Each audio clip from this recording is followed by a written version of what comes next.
Fala galera do canal do Pedrosa, beleza? Mais um vídeo aqui hoje, infelizmente com uma notícia triste. Antes de mais nada, se inscreva no canal do Pedrosa, ative as notificações, compartilhe com os amigos. Se você quiser ser membro do canal do Pedrosa, dá uma olhada aqui embaixo que tem o link na descrição. Me siga também nas redes sociais, a gente faz um trabalho bem legal no Twitter e também no Instagram. E agora a gente vai falar sobre a notícia do dia. Thales Magno testou positivo para a Covid-19. A gente deu essa notícia exclusivamente hoje pela manhã, que o Thales Magno, após a partida contra o Fortaleza, fez um exame prévio. O que é um exame prévio, Pedrosa? É um exame que o Vasco faz fora de qualquer protocolo, faz para ter controle. Se o jogador tiver algum sintoma e o Thales Magno apresentou os sintomas e até por isso também foi substituído no primeiro tempo, ele fez um exame e testou positivo. O que acontece agora, Pedrosa? Ele já foi afastado do elenco, já não está treinando com o grupo, fazendo nenhuma atividade, vai fazer um novo exame laboratorial para saber se realmente é um exame positivo, se é 100% confirmado que o Thales Magno está com Covid. E aí você me pergunta, mas Pedrosa, o Thales Magno não tinha testado positivo antes da volta do futebol? Sim. E aí eu fui procurar apurar melhor isso, entender melhor o que aconteceu.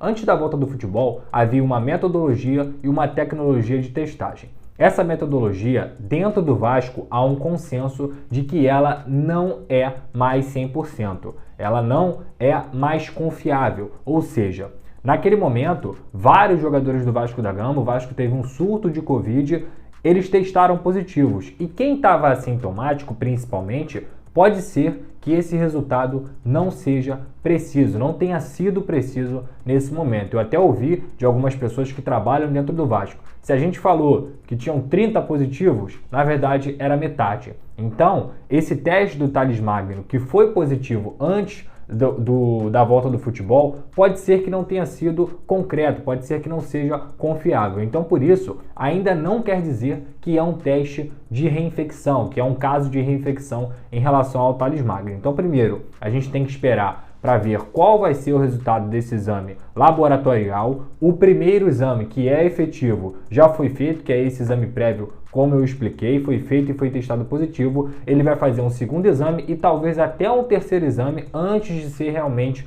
vetado pelo Vasco da Gama para a partida contra o São Paulo ou até para partidas futuras. Então o Thales Magno já foi afastado e aguarda agora os próximos exames. E aí você me pergunta também, Pedrosa, foi antes ou depois da partida? Antes da partida, o Thales Magno fez outros exames e todos eles deram negativos. Não houve negligência na testagem em relação aos exames do Thales Magno. Como ele apresentou alguns sintomas, o Vasco resolveu fazer esse exame após a partida contra o Fortaleza e hoje a gente teve um resultado positivo do Thales Magno. Ele vai fazer outros exames para saber se de fato é um falso positivo ou se realmente é um positivo.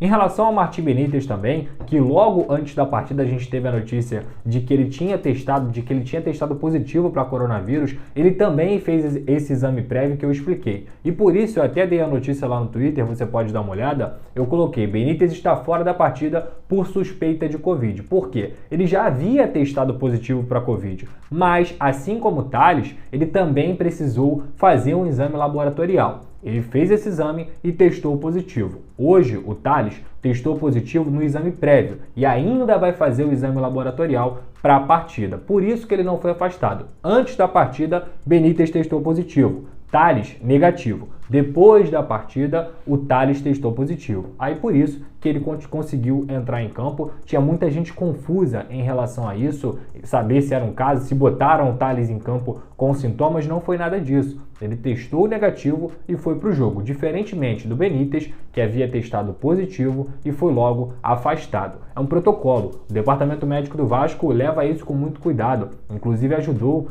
a criar o protocolo da FERJ. A gente sabe que o vírus ainda é algo novo. Apesar de já ter matado aí mais de 170 mil pessoas no Brasil, ainda não há um estudo mais aprofundado para ter 100% de certeza. Tanto é que a vacina ainda está sendo feita. Então, não é só no Vasco que isso está acontecendo. O Vasco foi realmente um clube muito afetado em relação a isso, mas o Palmeiras, o Santos, O Goiás também teve problemas e aí eles ainda estão tentando encontrar uma forma de controlar o Covid que, pelo visto, na minha visão, pelo que tem acontecido, não tem forma de controlar. Não tem nenhum protocolo que consiga se antecipar a casos 100%. A gente vai continuar tendo casos no futebol brasileiro, infelizmente. Eu acho que essa é uma reflexão que tinha que ter sido feita antes de voltar o Campeonato Brasileiro e qualquer outra competição. Agora, na minha opinião, muito dificilmente, por mais que a gente saiba que seria a melhor coisa a se fazer,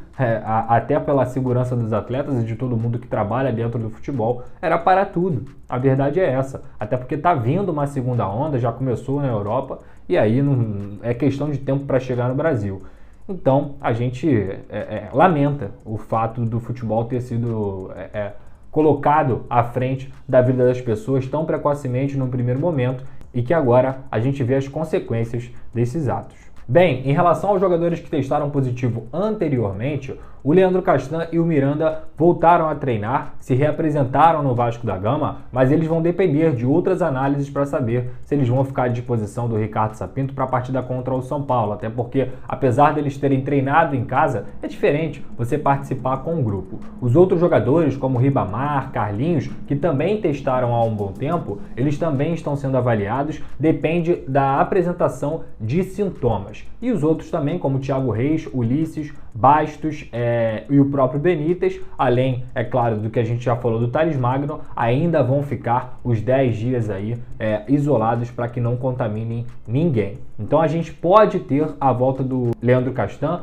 do Miranda e também, quem sabe, do Carlinhos e do Ribamar. Depende da apresentação de sintomas, depende da avaliação médica. Eu ainda não tenho a certeza se eles vão voltar ou ainda vão ficar fora dessa partida contra o São Paulo no próximo domingo. Eu vou apurar ao longo do dia, na noite realmente eu vou ter uma definição melhor para entender com as minhas fontes para saber se eles voltam ou não. Então não tem ninguém confirmado ainda para voltar na partida contra o São Paulo. Nesse momento, o Vasco tem 9 jogadores com testes positivos de Covid dentro do elenco e também com desfalques. O outro desfalque vai ser o Léo Matos, que recebeu o terceiro cartão amarelo na partida contra o Fortaleza, uma partida onde o Vasco fez um péssimo jogo, um jogo frustrante, principalmente em relação ao jogo contra o Sport, quando o Vasco conseguiu vencer e vencer bem, e aí o Caio Tenório deve ser o escolhido para ser o titular nessa vaga do Léo Matos na lateral direita, nessa partida que acontece pela 22ª rodada do Campeonato Brasileiro. Hoje o Vasco tem 23 pontos e está fora da zona do rebaixamento, mas perigando ali na 16ª colocação, tá bom? Galera, espero que vocês tenham entendido, agradeço aí por vocês terem acompanhado até aqui, não deixe de se inscrever, de deixar o like no canal, um abraço para vocês, até a próxima, a qualquer momento aqui no canal do Pedrosa. Tamo junto!